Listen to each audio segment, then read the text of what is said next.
Por la señal de la Santa Cruz, de nuestros enemigos, líbranos, Señor Dios nuestro, en el nombre del Padre, del Hijo y del Espíritu Santo.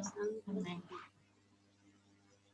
Al iniciar el día, somos nada, Dios es todo. Padre, te amamos. Continúa divina voluntad, pensando en nuestras mentes, circulando en nuestra sangre, mirando en nuestros ojos, escuchando en nuestros oídos, hablando en nuestras bocas, respirando en nuestros respiros, palpitando en nuestros corazones, moviéndote en nuestros movimientos, sufriendo en nuestros sufrimientos, y nuestras almas unidas a tu voluntad sean los crucifijos vivientes inmolados para la gloria del Padre, orando en nosotros, y después ofrécete a ti mismo esta oración como nuestra, para satisfacerte por las oraciones de todos y para darle al Padre la gloria que deberían darle todas las criaturas. Hágase tu voluntad en la tierra como en el cielo. En el nombre del Padre, y del Hijo y del Espíritu Santo. Amén. Bueno, dos palabras que el Padre me pidió como introducción. Así que yo elegí dos palabras literalmente. Amor y pecado. Si hablamos del amor, Dios es amor. Y acá yo creo que lo que ocurre cada sábado es ir incrementando la conciencia de la magnitud del amor de Dios hacia nosotros. Creo que una de las cosas más claras que tiene la divina voluntad es que nos va haciendo cada vez más conscientes de ese amor, que con la revelación de Luisa se nos muestra un Dios interior que aún todavía no estaba claro, teníamos una visión más externa. Al crecer en la conciencia del amor de Dios, el pecado, por supuesto, debería ser más doloroso. Por eso elijo esas dos palabras. O sea, cuanto más amoroso es el ser que ofendemos, más debería ser el dolor de nuestro corazón y la creencia propia de poder arrepentirnos y volver otra vez a su amistad, ¿no? Así que eso sencillamente, para dar paso al Padre que nos va a hablar del pecado, si nos ayuda a reconocerlo también, como reconocemos el amor de Dios. Muy bien.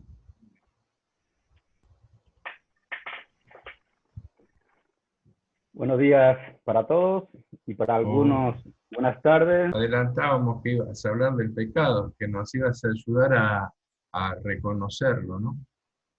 En contraste al gran amor de Dios, para que seamos conscientes. Entonces vamos a tener una charla bastante pecaminosa, ¿eh? Oh, bueno, que nos va a ayudar. Vamos a tocar un tema bastante fuerte. Y habrá nuestros hermanos que muchos no querrán escuchar. Vamos a hablar del pecado no desde la teología, porque para eso cada uno puede valerse, buscar en el catecismo, toda esa cosa. Pero vamos a hablar del pecado desde la esencia, desde su consecuencia. Sabemos que el pecado es una ofensa a Dios, una transgresión contra a la ley de Dios. Pero lo que muchas veces ignoramos, la consecuencia. ¿Qué tanto implica a nosotros el pecado? O a la iglesia entera.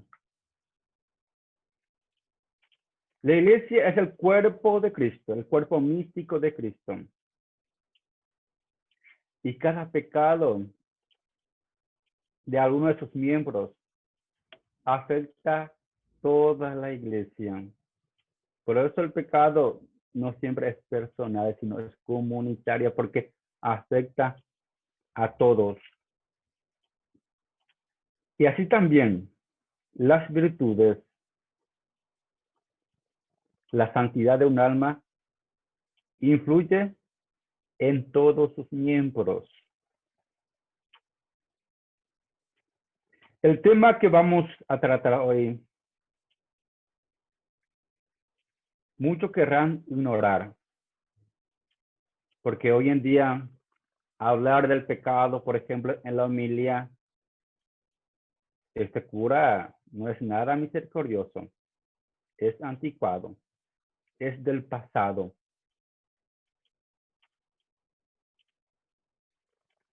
Nadie ya quiere hablar del pecado, mucho menos del infierno.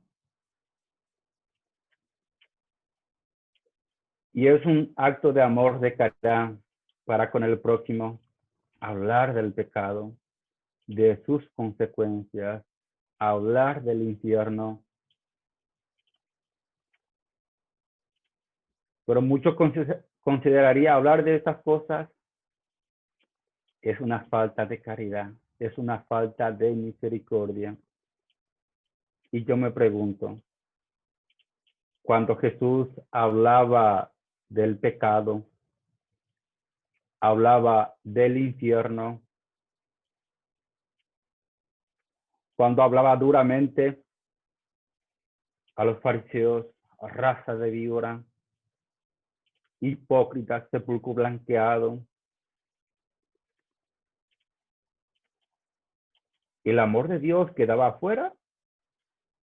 No.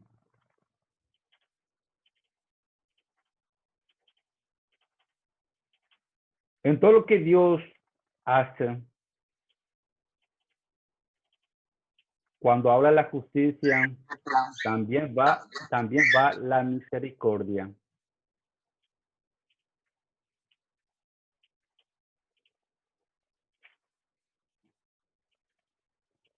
Algunas preguntas, algunos comentarios, Osvaldo, para seguir continuando. Bueno, las hermanitas tenían algunas preguntas, ¿no? Nati, Gise, o me equivoqué. Nati, No sé, sí, bueno, decías de, bueno, no sé, pienso en si los pecados de nuestros antepasados entonces nos pueden afectar, por lo que decías recién. es una buena pregunta, Nati. Es una pregunta que solemos escuchar bastante. Todo pecado tiene consecuencia. No hay pecado gratis. Todo viene por su paga. ¿Y qué nos dice Dios en el Antiguo Testamento? Que los pecados de nuestros padres irán hasta las cuartas generaciones.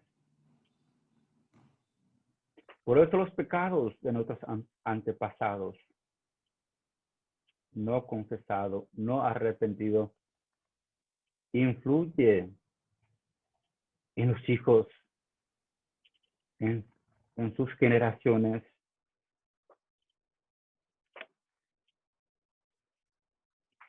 A ver, una pareja que vive en concubinato, para poner un ejemplo. Son parejas que viven en esclavitud. Fueron esclavos de aquel que le ha hecho pecar. Y todo lo que nace de esa pareja, ¿qué vuelve a ser? Esclavo.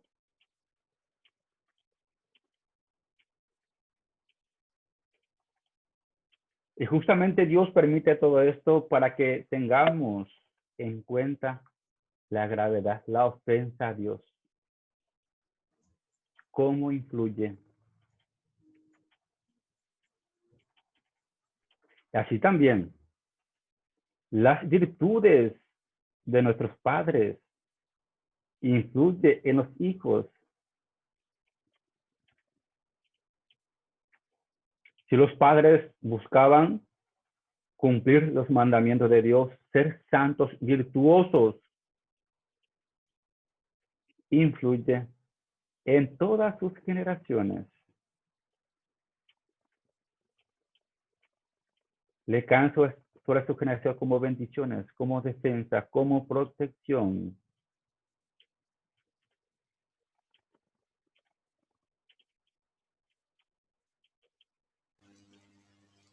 Sí, entonces si te remontas al Antiguo Testamento, los hijos de Adán y Eva, por ejemplo, sufrieron otras consecuencias aparte de las que se conocen por el pecado original.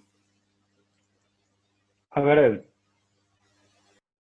según Jesús nos habla en las revelaciones de María Valtorta,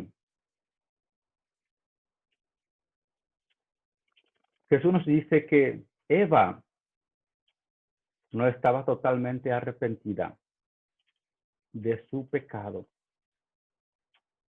Y como consecuencia, el primer hijo le salió perverso, que es Caín. Desde muy niño tenía una apariencia de perverso. Es tan desobediente.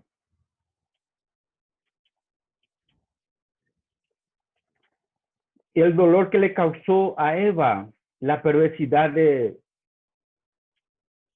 su hijo, le purificó. Le hizo reconocer su falta y pidió a Dios perdón, hizo penitencia. Y después, ¿a quién tuvo? A Abel, el hijo más santo que tuvo. Entonces, ya la santidad de Eva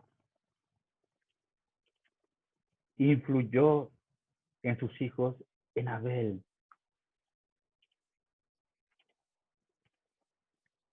Abel era tan agradable a los ojos de Dios. Todo lo que hacía con recta intención. Pero fue el hijo del dolor, el hijo del arrepentimiento.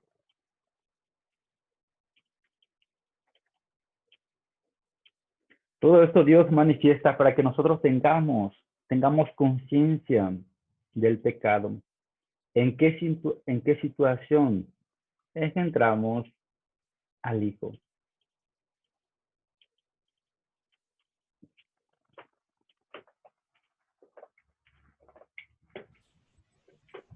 Hay una consecuencia inevitable. No se puede evitar las consecuencias. ¿Es así, padre? Se puede evitar. Sin pecar. O sea, O claro. al menos sin pecar o arrepentirse, pedir perdón. Para que Dios se olvide de nuestros pecados, para que no tenga consecuencias.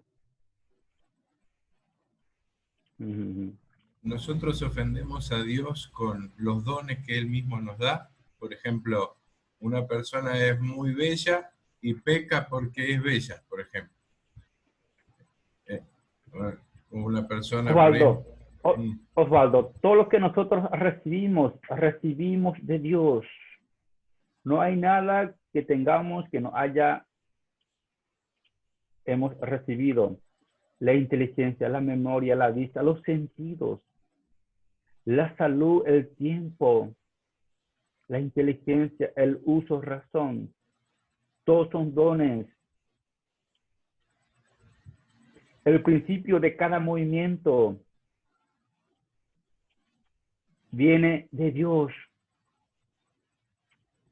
Entonces, usar los mismos dones para ofender a Dios. Todo es acto de Dios. En cada movimiento nuestro va un te amo de Jesús para nosotros. Es el te amo de Jesús lo que nos mueve. Y usar para ofender al Creador.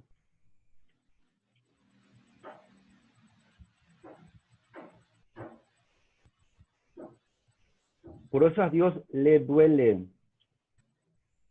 porque le estamos ofendiendo con lo que Él mismo nos ha dado. Las palabras es un don. ¿Cuántos pecados cometemos con las palabras? Con la inteligencia, con la razón, con las manos. Es Dios quien nos mueve las manos. Y le usamos para ofenderle. Y esa soberbia es como una hormiga que que quiera destronar al mismo rey. La nada contra el todo.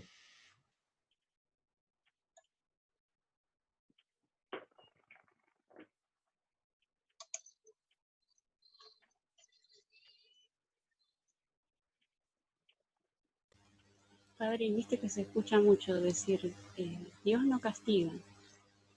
Y bueno, la pregunta es, ¿Dios castiga por los pecados o no castiga por nuestros pecados?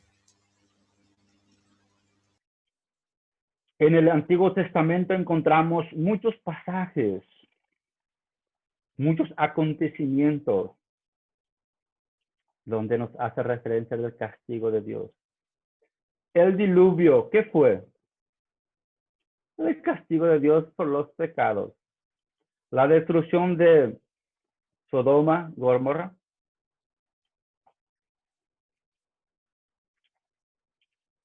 El pez de la plaga que se habla en Éxodo, en el pueblo egipcio, castigo. 40 años el pueblo judío en el desierto, castigo.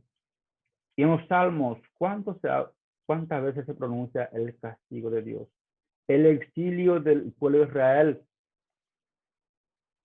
a otras naciones. Ellos tomaron como castigo la transgresión de la ley de Dios.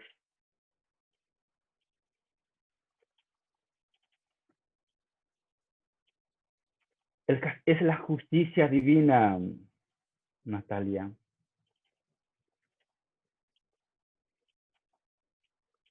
La justicia, o sea, que la misericordia tiene que equilibrarse con la justicia. No hay atributo de Dios más grande que el otro. Hay equilibrio.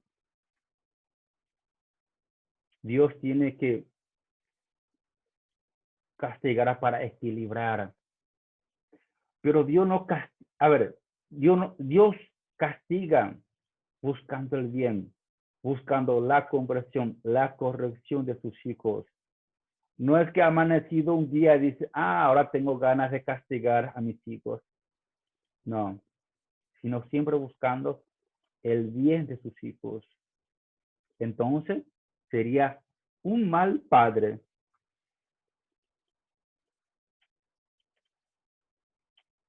Entonces, siempre para enseñarnos. Dios cuántas veces nos habla en muchos libros sobre el flagelo. Y podemos considerar este tiempo que vivimos, la pandemia, como el flagelo, como el castigo, para equilibrar la justicia.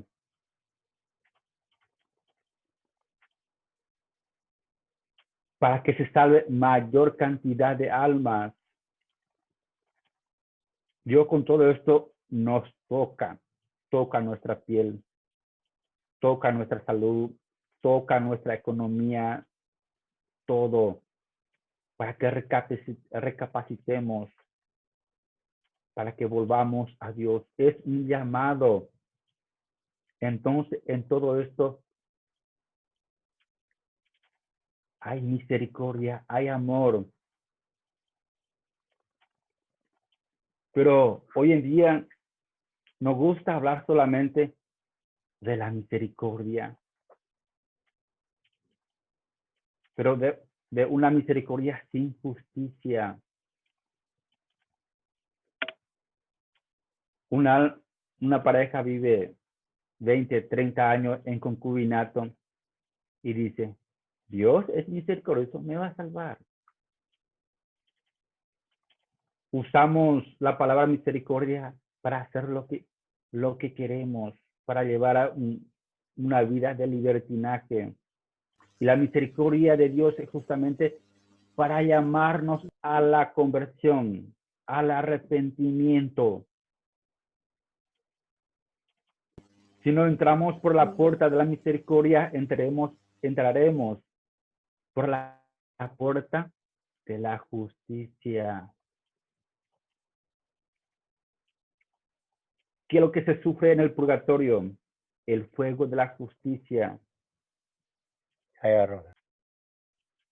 Cuando nosotros huimos de la voluntad de Dios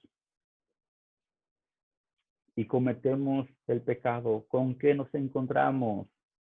Con la justicia.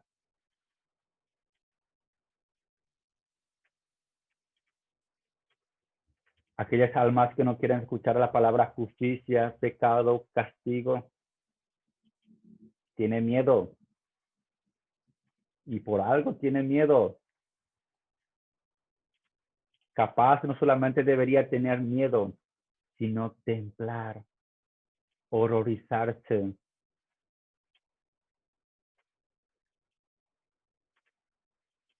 Ahora que podamos, entremos por la puerta de la misericordia, para que no nos encontremos con la justicia.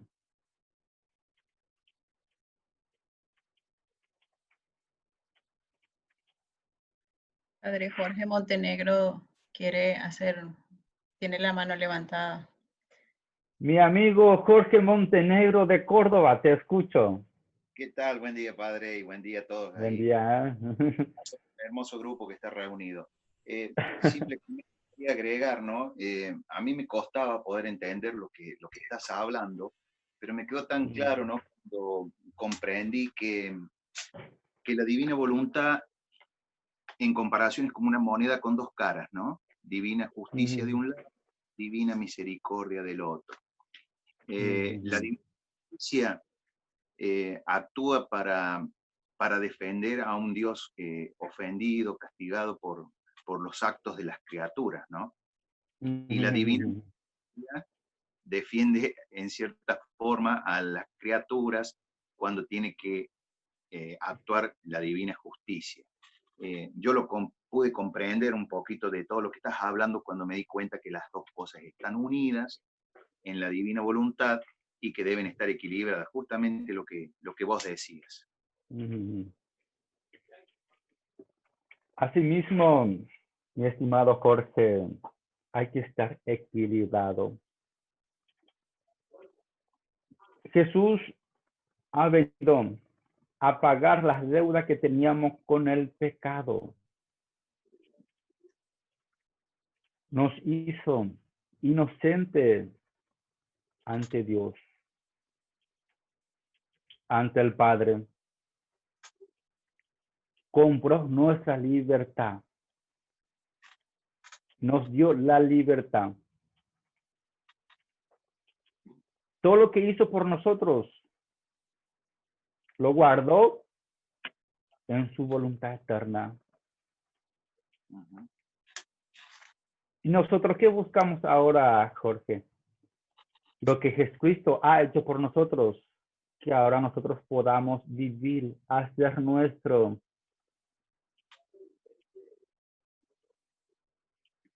La imagen de Jesús crucificado en la cruz, ¿qué es? El pecado. El pecado deforma. Desequilibra, desordena toda la razón, el corazón, el pensamiento, confunde.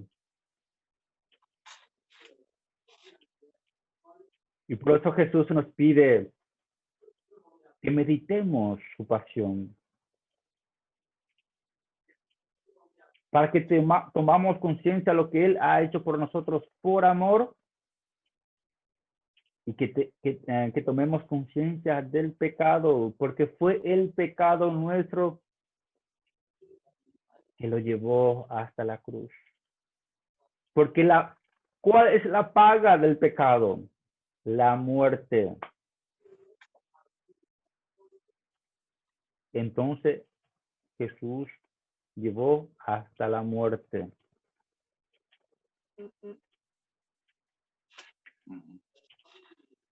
Pero no hay que tomar como Jesús ha muerto por todos nosotros.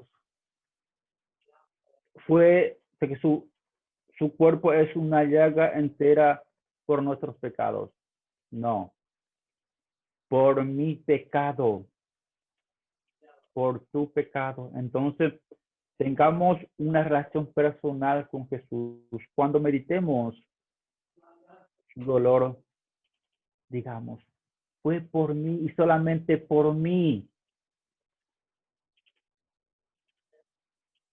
Y nuestra relación con Dios cambiará totalmente. Pero yo no he hecho muchos pecados. Pero si no fuera por la gracia de Dios, estaríamos en el mismo lugar de Judas Iscariote. Tal cual. Gracias, Padre. ¿A usted qué dice, Gaby? ¿Todo bien? Me alegro, ¿eh?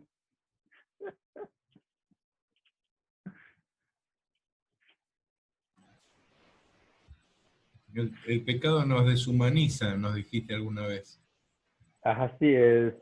A ver, se suele decir mucho, Osvaldo, pecar es humano. Claro. Sí. Todo lo contrario. Nuestro modelo de humanidad, ¿quién es? Es Jesús. Pecar es humano, perdonar es divino. El pecado deshumaniza, desequilibra, es falta de orden. Por eso cuando falta orden en nosotros, todo nos falta. La soberbia es falta de orden, la gula es falta de orden, la ira, la lujuria, todo es falta de orden. Desequilibra.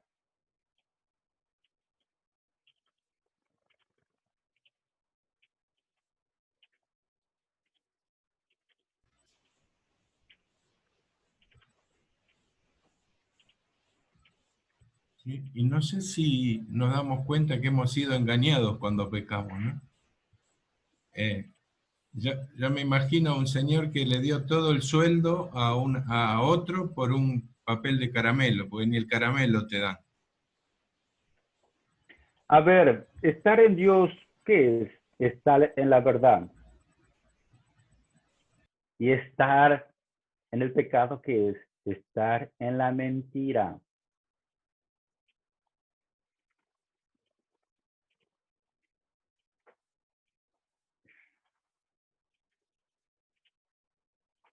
Se suele escuchar mucho,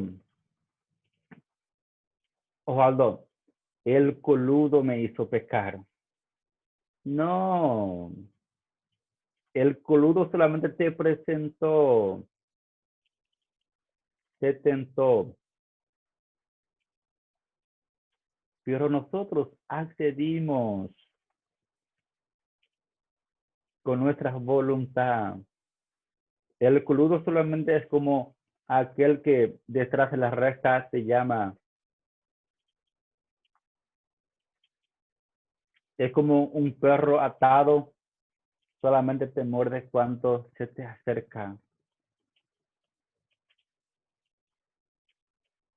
Por eso en el juicio particular, Dios no nos dirá, quedas inocente, exonerado, porque fue el coludo que te tentó. No. Satanás solamente es un instrumento.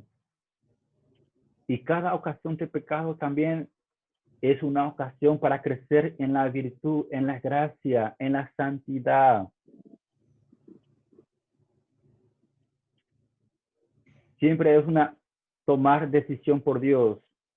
Porque cuando se presente una ocasión de pecado, solamente hay una opción. Decidir por Dios o por el otro. Y cada vez que decidamos por Dios, estamos creciendo.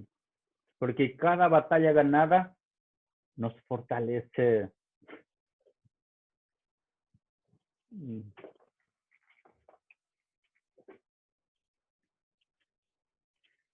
Gisele, ¿algunas preguntas? ¿Podemos reparar los pecados de nuestros antepasados?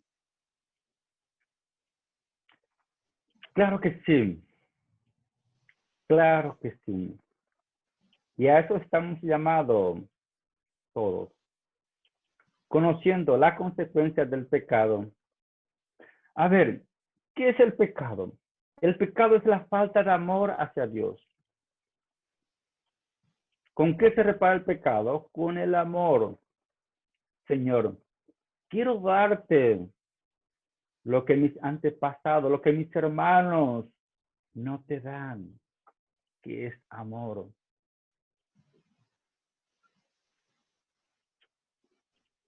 Quiero amarte por todos ellos.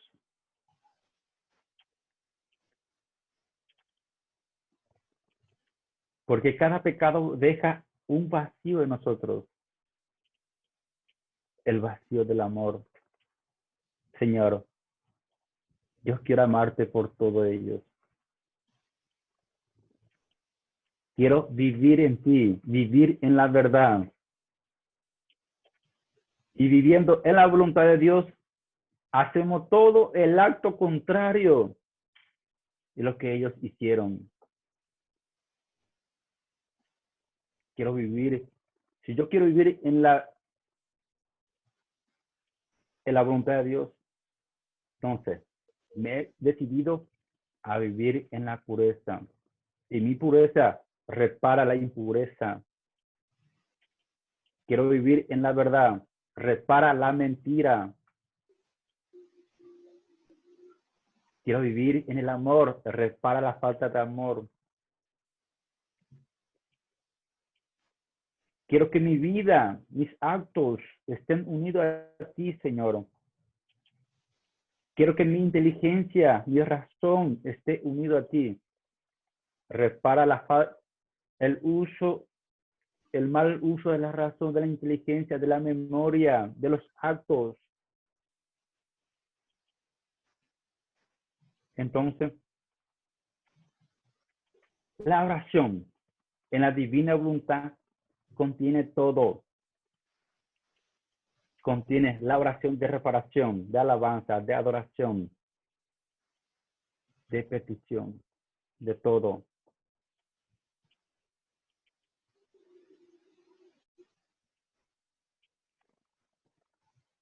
A ver, María Magdalena preguntó algo. A ver, no llega a leer todo. ¿Qué dijo? María Magdalena pregunta si ella comete un pecado y lo confiesa, pero no se perdona a sí misma. ¿Cómo hace para trabajar eso? A ver, te voy a contar, María Magdalena. Esto también es muy ilustrativo. Encontramos en el libro en el Diario de la Misericordia de Santa Sor Faustina. Una persona, después de confesarse, no estaba segura que si Dios le había perdonado. Y vino junto a Santa Sor Faustina que pregunta a Jesús si le perdonó el pecado. Y Santa Sor Faustina le preguntó a Jesús. Y Jesús, ¿qué le dice? Me ofende más su falta de confianza que su mismo pecado. Eso es falta de confianza. Porque en la confesión, si Dios mismo se olvida de nuestros pecados, ¿quién somos nosotros para seguir recordando? Entonces, por eso yo no le puedo apuntar a Nati por su pecado de la semana pasada.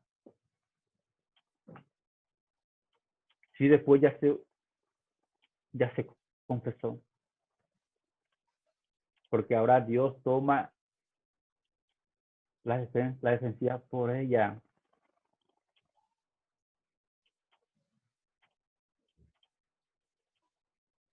La misericordia de Dios es tan grande cuando el pecador arrepentido se confiesa con dolor.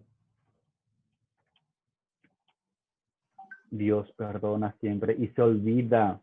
Y para Dios ya no existe. Aunque hay que reparar las penas.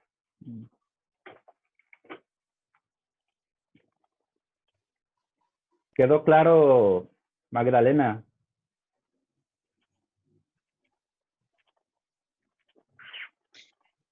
Padre, muchas veces se olvida que en la confesión es necesario no solamente el arrepentimiento, sino el propósito de enmienda y el compromiso de alejarnos de una situación que nos vuelva a llevar al pecado. Porque a veces, como vos decías, lo del coludo, ¿no? Uno se acerca, el perro te muerde si te acercaste. Entonces ya todo lo que propicie,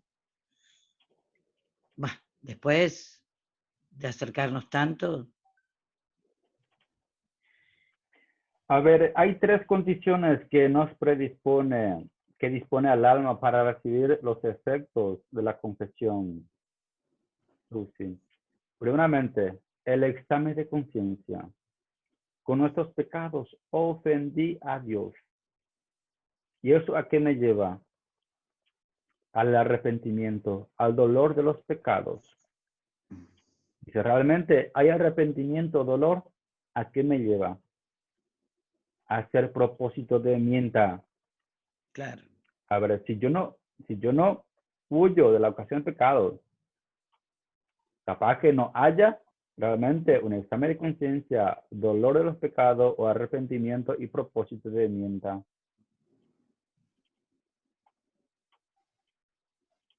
Y otra cosa, la confesión siempre es una renuncia al pecado. Dios no me puede perdonar para estar bendecidamente, perdonadamente. Si yo hice un buen propósito de enmienda, eso quiere decir que ya no voy a volver a caer. Por supuesto, 1 y 1000 veces voy a volver a caer.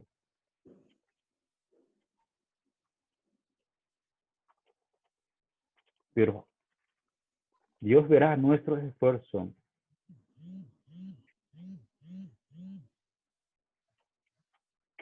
Acá hay una pregunta que dice, ¿qué pasa con los pecados de los que uno no es consciente?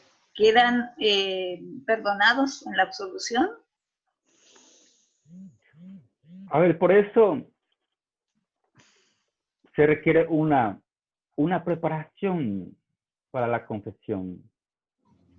Se pide la luz del Espíritu Santo en oración. Si uno es asiduo a la confesión, Dios mismo ilumina la conciencia, el corazón, la memoria. Entonces, uno hace bien el examen de conciencia.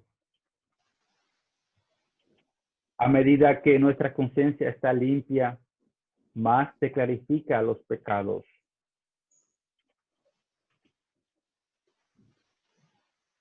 Inclusive, en la misma confesiones hay mucho pecado de omisión. ¿En qué sentido? No me preparé bien para la confesión.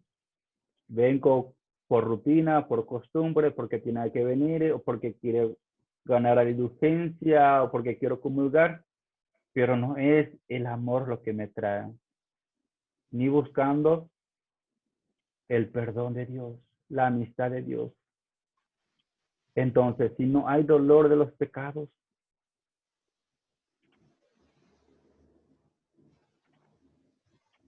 confieso, digo, o recito los pecados, pero sin sentir.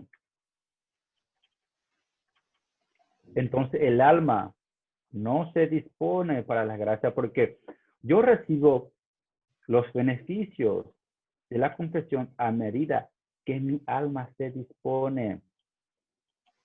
En la confesión, Jesús no solamente quiere perdonar mis pecados, sino quiere liberarme, sanarme, quiere darme fortaleza, luz, ilumina mi razón, mi conciencia, porque el pecado opaca, ciega la razón, confunde. Y de todo eso Dios quiere liberarme, pero tengo que tomar conciencia de lo que realmente es el sacramento de la confesión, porque también se vuelve una confesión sacrílega, profanación. La confesión se reduce en puras conversaciones humanas.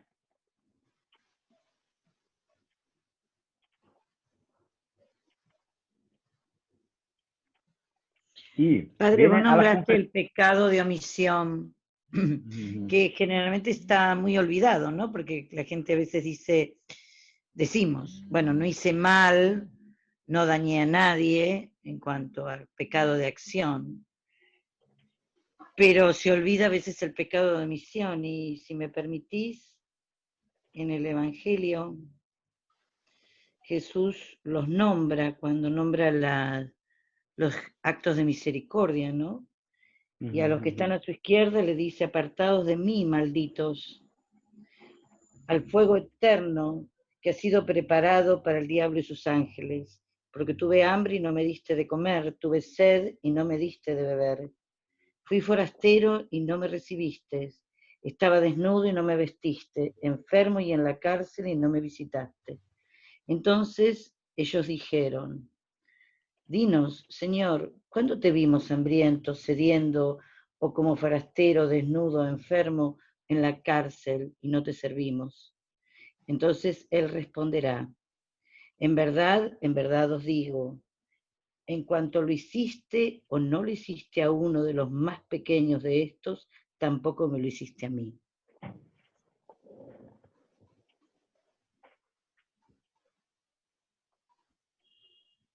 Es palabra de Dios. Te alabamos, Señor. A ver, estos textos vienen muy oportuno, Susi. Muy pocas veces nos confesamos del pecado de la omisión. Si uno cuenta 10 pecados en cuanto a las obras, detrás hay el doble pecado de omisión.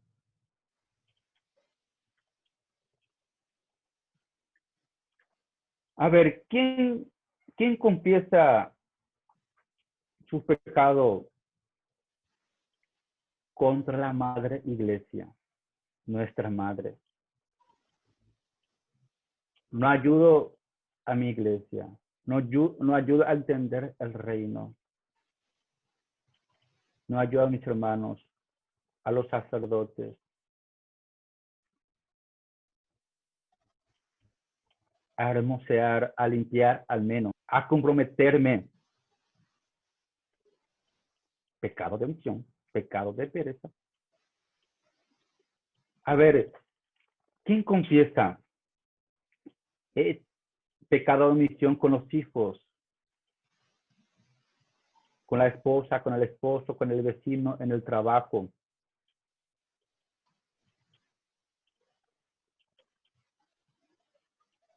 El pecado de omisión con mis hijos, no le hablé del pecado, de los mandamientos de Dios, y ahora, ¿cómo están?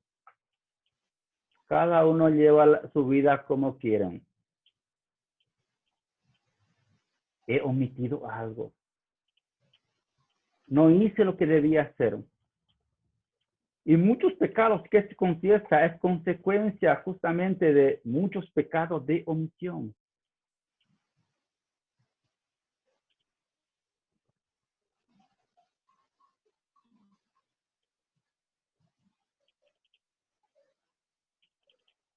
Y también hay pecado grave. A ver, padre, pero yo no sabía. Pecado de omisión, porque debería saber. Si nos llamamos hijos de Dios, lo primero que teníamos que saber, los mandamientos de Dios, lo que teníamos que saber, y no sabíamos.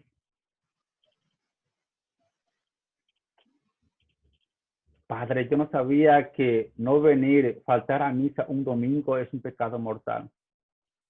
Doble pecado.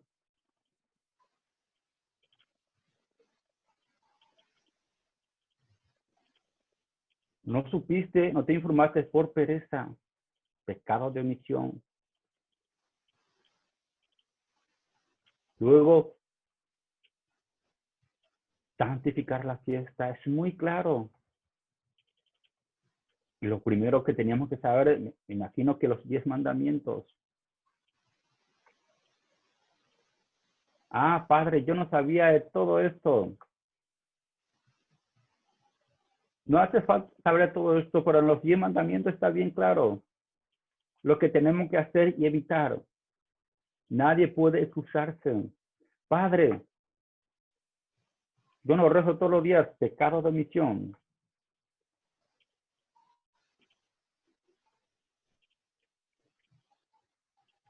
Y Susana, ¿cuántos Sí. pecados de omisión nos revela a Dios, Jesús, en el Evangelio? Muchísimo. Pero ¿quién se confiesa por no visitar a los enfermos? Por no ayudar, por no visitar a los presos, Sí. por no rezar por los difuntos, por no vestir al desnudo.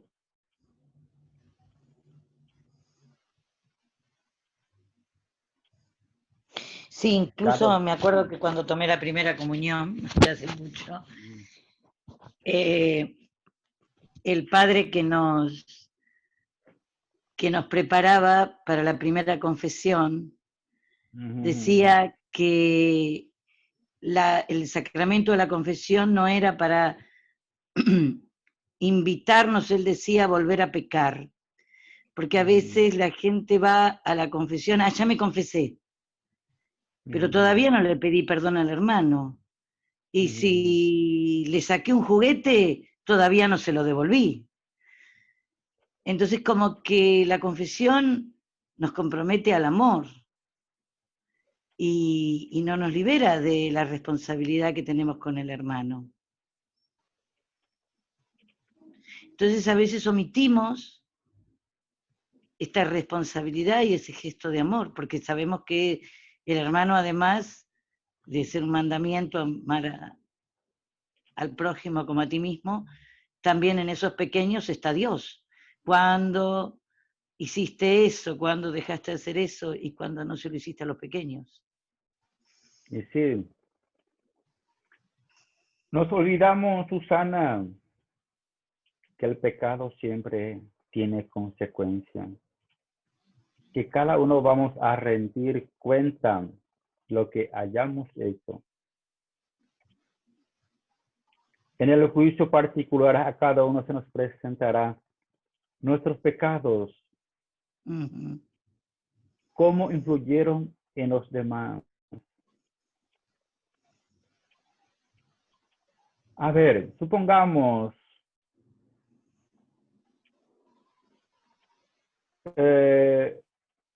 tuve un momento de ira con Jorge Montenegro. Padre, me confieso, padre, cometí el pecado de la ira. Pero ¿cómo yo puedo reparar lo que he causado a Jorge? Con mi ira le quité la paz, lo más valioso que puede tener. Le quité la Darle amor. tranquilidad. No, ya sé. Le quité tranquilidad, el sosiego.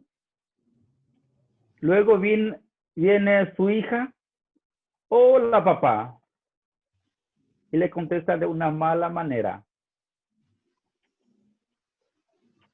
Y le quita la paz a su hija. Y su hija a sus hijos. Porque el pecado tiene vida. A ver, algunos te dicen, se confiesa después de 3, 4 años. Padre, no tengo pecado, solamente algunas palabras.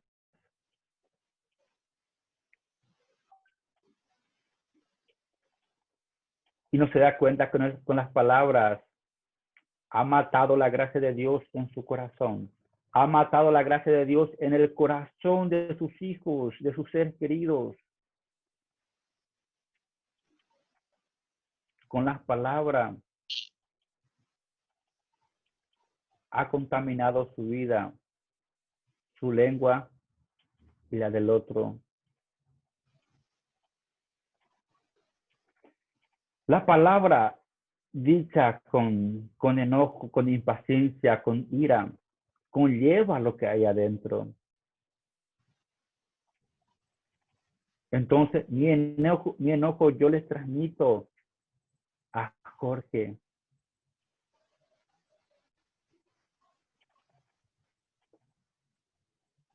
Un foco de incendio, un foco de fuego puede destruir toda una Amazona. Y así también una palabra puede destruir. Puede matar la gracia de Dios en nuestros corazones. Puede matar una relación de pareja, de esposos, de los hijos. Nada, pero solamente con la palabra fue. Y con la misma lengua que ha insultado, que ha pecado, recibe a Jesús. A ver, cuando nosotros recibimos a Jesús en la comunión, ¿cuál es la alfombra roja que nosotros le presentamos? La lengua. Lo llevamos a nuestra habitación en el corazón. Pero si nuestra alfombra roja está tan manchada, tan sucia, tan contaminada, imagínate cómo será la habitación. Porque la lengua agua de lo que abunda en el corazón. Nadie puede pronunciar una palabra y volver a recoger. No.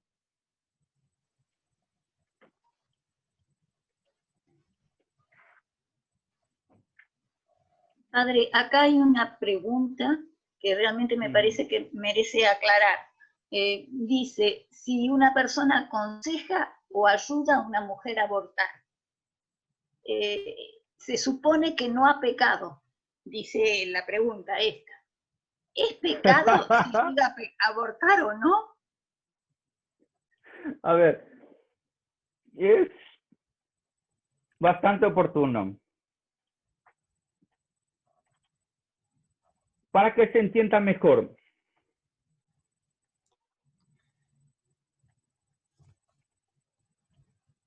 Yo soy un ciudadano argentino y un candidato presidencial se presenta con sus proyectos y uno de sus proyectos es el aborto, la ideología de género.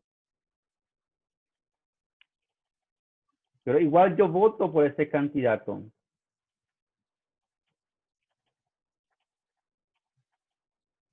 En caso que se apruebe el aborto, cada aborto influirá en mí. Porque cada aborto mancha, contamina, hace sucio, le hace negra el alma de la persona que aborta, quien apoya. Entonces, yo soy cómplice y voy a pagar ante la presencia de Dios por este pecado. Cuando me presente en el juicio particular, yo rendiré cuenta por la muerte de ese niño. Ese niño que clama justicia.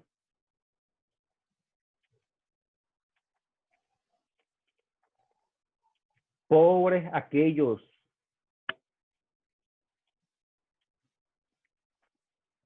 que ha votado por un gobierno abortista.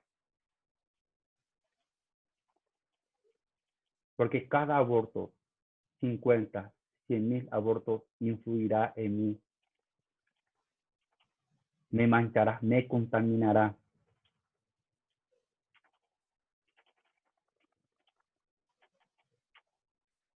Y así también, si yo apoyo el aborto, si aconsejo el aborto a una amiga, por supuesto que me hago cómplice. Pecado de omisión. Y sí, a ver, o por callarme y no aconsejar que no hiciera el aborto es un pecado de omisión. Y cuando esa persona haga el aborto, por supuesto que el pecado de omisión abre la puerta en mi corazón.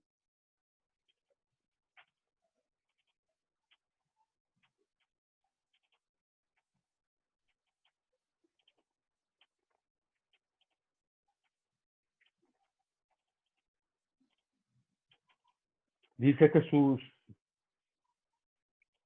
el país donde se aprueba el aborto está cubierto por densas nieblas. Si uno pudiera ver, vería encima de ese país oscuridad, porque con cada aborto nosotros damos poder al enemigo. El aborto se apoya de diferente manera con el pecado de omisión, ser cómplice, no actuar, no apoyar la vida.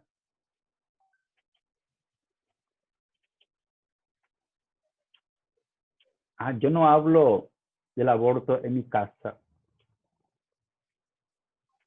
Pecado de omisión. Si tus hijos, si tus nietos apoyan el aborto, también Dios nos pedirá cuenta. Pecado de cobardía. No hiciste lo que debería hacer.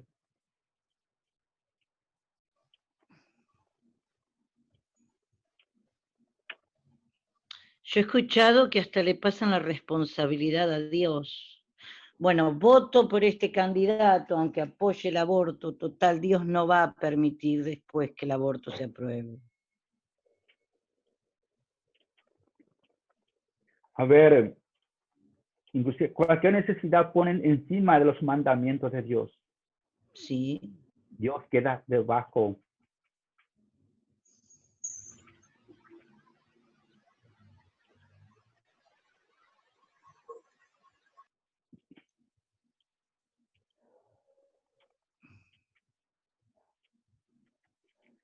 Asimismo, mis hermanos,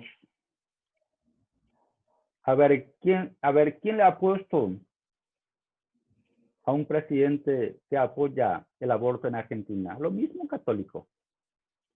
Sí. Solamente aquellos verdaderos católicos, Dios no le pedirá cuenta en el juicio particular. Son aquellos que no apoyan, que defienden la vida, porque son verdaderos católicos. Uno deja de ser verdaderos católicos cuando apoya todo esto. A ver, cuando uno apoya el aborto, es el comulgado.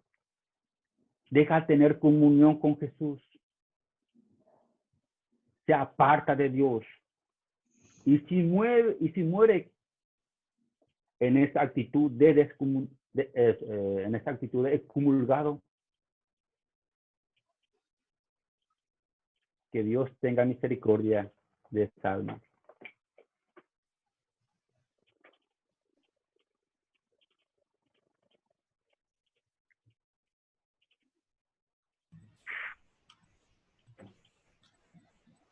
¿Querés decir obstinado en el pecado, Padre? Así es. Sin El mal avanza por nuestro pecado de omisión, por nuestra indiferencia, por nuestro silencio.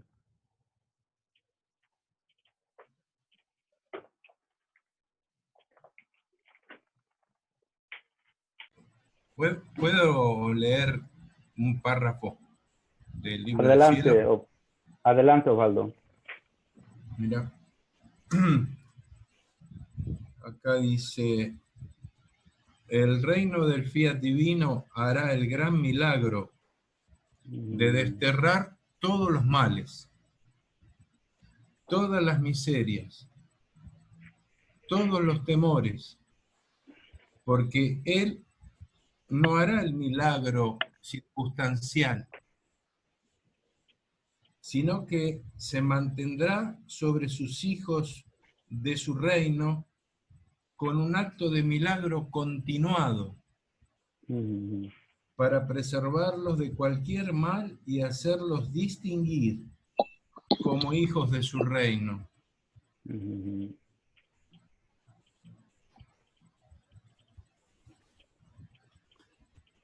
Parece que Dios viene por todo. Para grandes males, Dios que manda grandes soluciones. Exacto. Para este tiempo de confusión, de grande iniquidad, Dios nos da su misma vida, su voluntad como vida, nos ofrece a cada uno. En ese tiempo de confusión, de mucho deseo, desorden y desequilibrio, Dios quiere repetir en nosotros su vida con sus mismos efectos. ¡Qué amor más grande! Cada alma que vive en la voluntad de Dios, el sufrimiento de Satanás y sus secuaces aumenta, se duplica. Dios, Satanás, ¿qué es lo que odia? Pero tiene en contra la persona que quiere vivir en la voluntad de Dios, porque fue la misma voluntad de Dios que lo arrojó, que lo hizo sufrir.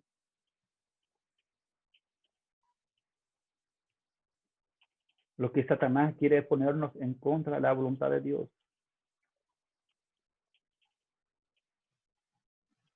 Hacer contrario todo a la voluntad de Dios. Hacernos su voluntad. Y nosotros haciendo la voluntad de Dios, decimos, yo soy de Dios, sigo a Dios, confío en Dios, por eso hago su voluntad, hago mío su querer. Confío en Dios, por eso le quiero entregar mi voluntad. Y si yo hago la obra de las tinieblas, ¿de quién soy? De aquel que me hace hacer. Entonces mi padre no es Dios, es el padre de la mentira. A ver, el pecado, Osvaldo, debilita la razón, debilita la voluntad, debilita todo de nosotros, desordena, desequilibra todo. Por eso, estar en estado de pecado mortal, Osvaldo,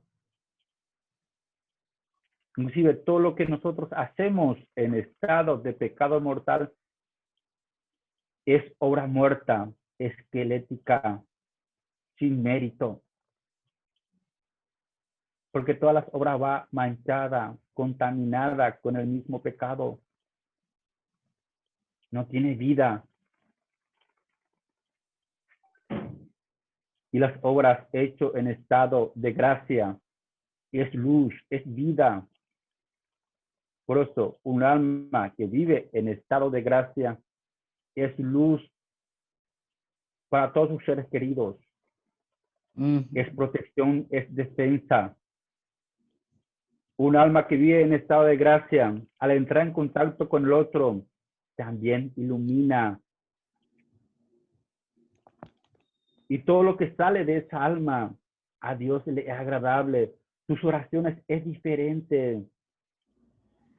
Complace a Dios.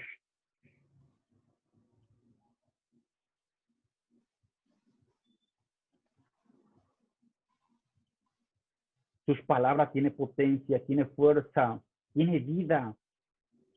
Sus oraciones, sus obras, tienen mérito.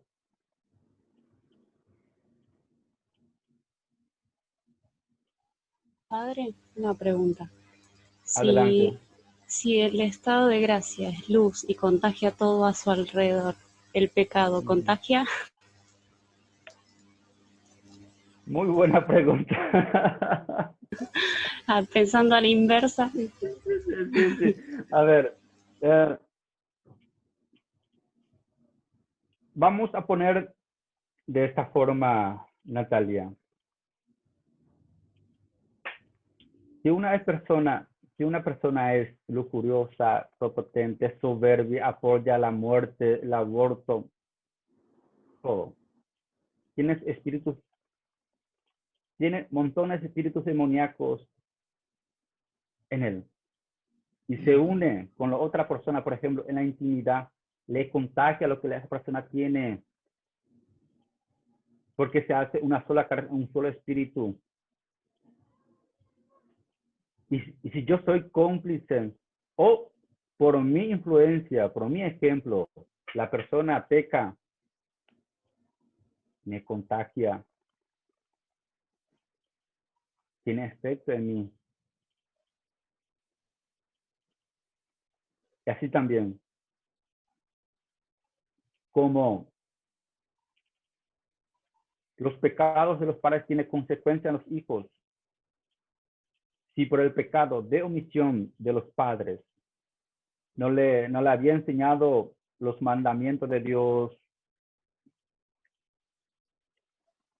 y los hijos viven alejados de Dios, los pecados de los hijos tendrá consecuencia también en los padres. No sé si le podemos llevar contagio. A ver, María Magdalena fue liberada de 7 demonios porque era prostituta y se unía con muchos hombres. Y cada hombre le contagiaba su demonio y tenía la plenitud 7. Por eso uno tiene que sorprenderse. Lleva una vida tan virtuosa, tan, digamos, tan bien, pero después se une en actos impuros con otra persona, luego cambia totalmente. O como un pastor protestante llega a tu casa y solamente venimos a rezar por ti, señora. Y este pastor, ¿qué espíritu tiene? Primeramente, espíritu de la soberbia por haberse alejado de la iglesia que Jesús fundó. El espíritu de la soberbia, el espíritu de la codicia, el espíritu de la rebeldía, el espíritu. Y le hace la imposición de mano a una persona, digamos, catequista. Muy preparada, muy entregada a la iglesia, pero se deja imponer las manos. De repente, esta catequista se transforma, se vuelve protestante. El otro les transmite lo que él tenía